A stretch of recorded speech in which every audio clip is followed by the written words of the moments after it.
Hi, sorry everybody for the appearance.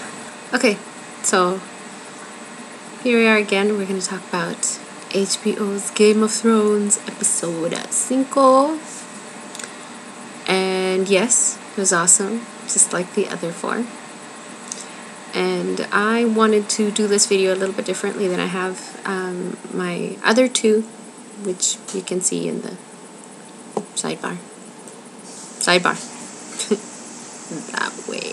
I just looked down. Anyway, yeah, I wanted to do it a little bit differently, only because I have to do these more on a technical basis rather than a plot-focused sort of review. I have read the book, so I know what's going to happen, and I'm not going to do any spoilers for anybody because I hate it when people do that to me, so I'm not going to do that to you. Promise. But I still love the show. I love the cast, and the way that it's all coming together is really working. And there are only a few things I would critique, and so that's why I'm making these videos, because there are some things that I want to talk about, and there's nobody else actually doing this sort of aspect that I know of anyway. But anyhow, I've watched some other people's reviews, and it's so great to see them because they are just as excited as I am, and they are really getting into the stories and who is betraying who, and who's two-faced and who's not, and who you can trust and who you can't, and their favorites and the ones they love to hate. That's really great because that's what I went through when I first read the books. So it's kind of fun to see other people doing that too. But as far as it as a series goes, it hasn't disappointed, really. Not really. Just minor little things or changes that sort of irked me, only because I'm a great big fan. And the genre is very close to my heart. I am a huge David Gemmell fan. So heroic fantasy is my thing. Yeah. And it's no different with Game of Thrones.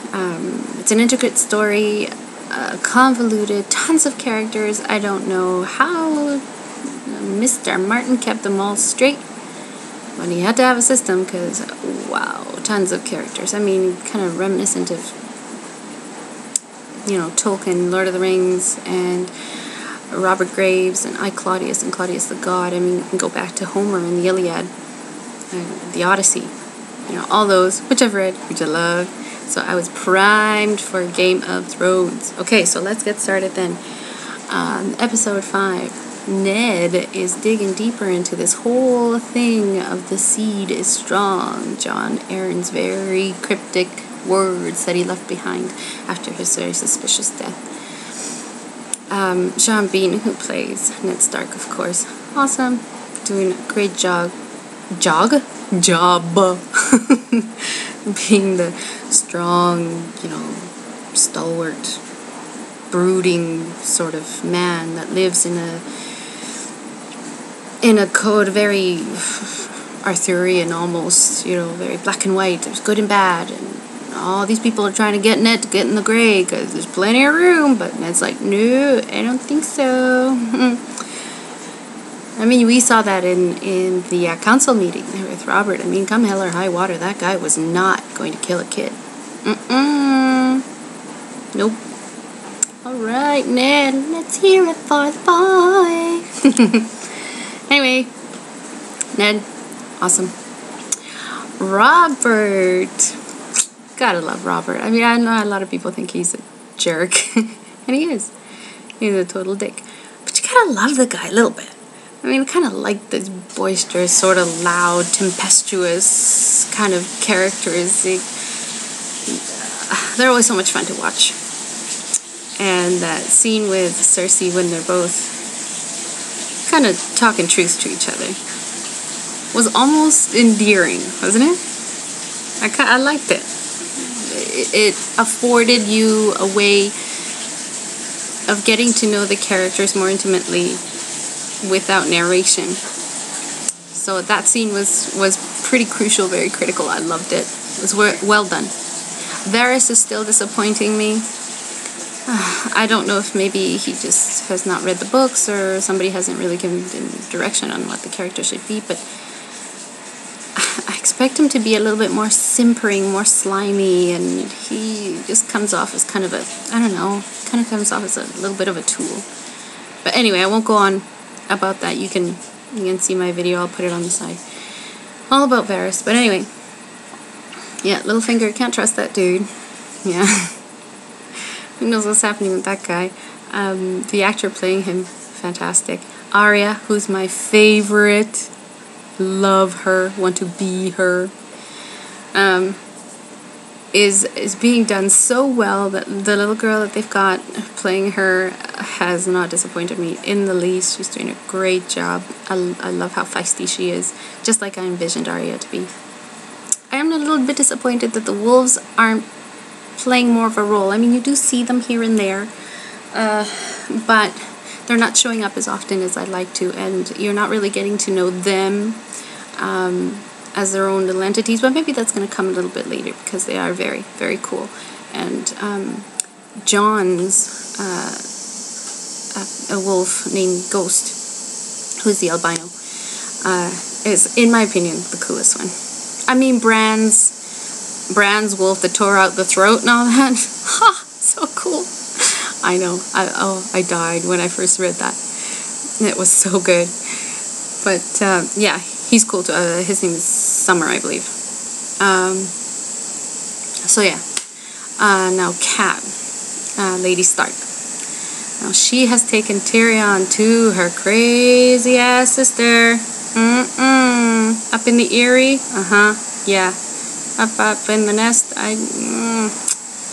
Something not right there. And with the breastfeeding with the kid, that is wrong, people. Wrong. That is messed up. Gonna mess up that kid. Wrong. Anyway, so she takes Tyrion there, and now you're kind of seeing her going, what? Maybe I shouldn't have brought him here, because my sister is kind of wacko. Yeah, Jon Arryn's wife, she's got issues. Again, well done. I love that she's up on this dais, and the throne-like seat is like a branch, and it's all twisted and gnarled, and visually it just gave you the sense that something is not right here. It's kind of ominous, and then you know, she is so strange and overly protective and kind of a little off her rocker. Great character, loved it. Throws kind of a wrench into Lady Stark's plans there, and then of course Tyrion is left in one of the Eyrie cells, which I thought was fantastic when I read it. Just the idea of these just basically boxes that are carved into the mountain that just is a sheer drop. And yeah, imagine being in one of those. Make you go a little cuckoo. No pun intended. Anyway, get it? Because it's a bird and it's eerie and anyway. So yeah, Equalize. So let's see what else we can talk about here. Now, we didn't see anything going on at Winterfell beyond, you know, Bran feeling abandoned by his mom, and certainly we didn't see anything about Daenerys yet, and the Dothraki. And Jon was not present in this one. Jon Snow over at the Wall, which is fine. There's going to be a lot of really cool stuff happening with them very soon. But here's when we get to see a lot more. We get to see a lot more relationships in this episode with the Kingslayer, right? Jaime Lannister, when he confronts Ned with regards to Tyrion being incarcerated or taken pretty much. And the whole fight scene. Oh, that was great. Oh, let's talk about that. Yeah, let's talk about the action finally in this one. Oh, so good. The thing with the horse. Oh my god. Okay, let's talk about the jousting. Okay. So the mountain, right? Gets all pissed off. He's not winning. Little dude with the flowers on his horsey knocks him off. Yeah, he's gonna be mad. But then he chops the head off the horse. Oh my god. I mean, he's rivaling like Don Corleone himself. You know what I'm saying? But anyway, you know, with the head and the horse. Anyway, yeah, that was so great. The action was really well choreographed. It was fantastic. Special effects were great. It didn't look cheap. It didn't look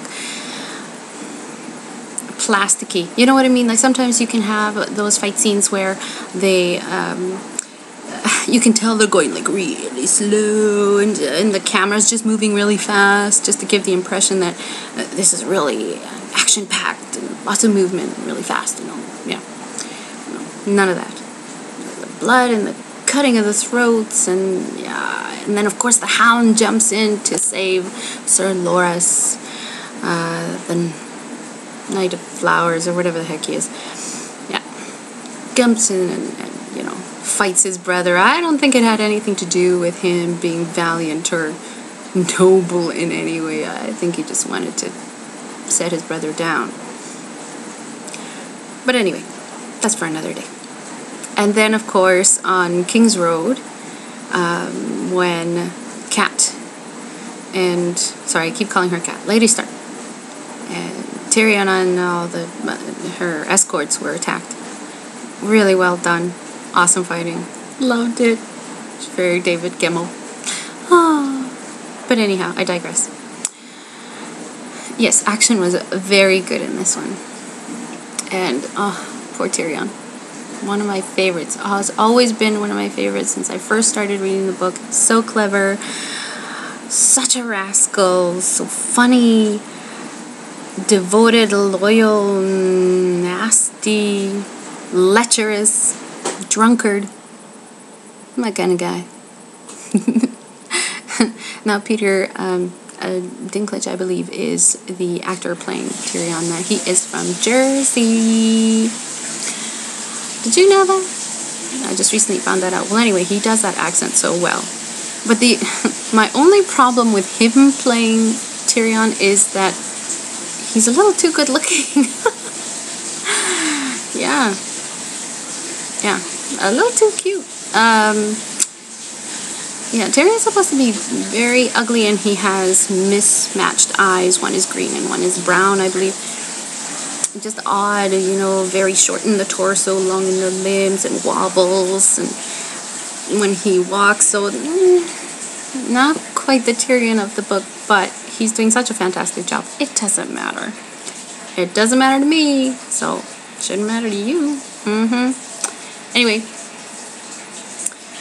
yeah, good action, good acting, good cast, a lot of relationship stuff in this one, so we'll see what next week brings us. Oh, right, and next week has 2 episodes. I just found out from a friend, thank you, that 2 will be released at the end of this coming week, 6 and 7. So we'll see what happens then, and then maybe I will come back and do another one of these and share with you my thoughts on Game of Thrones, baby. Do it. Alright then. Well, thanks for watching. Please rate this video. Comment. Please, please comment. I'd love to hear what you're thinking. And what you thought of this. Rate it even if you hate it. And subscribe. Yeah, you'll like it. I promise. Okay. Talk to you next time. Thanks for watching. Bye.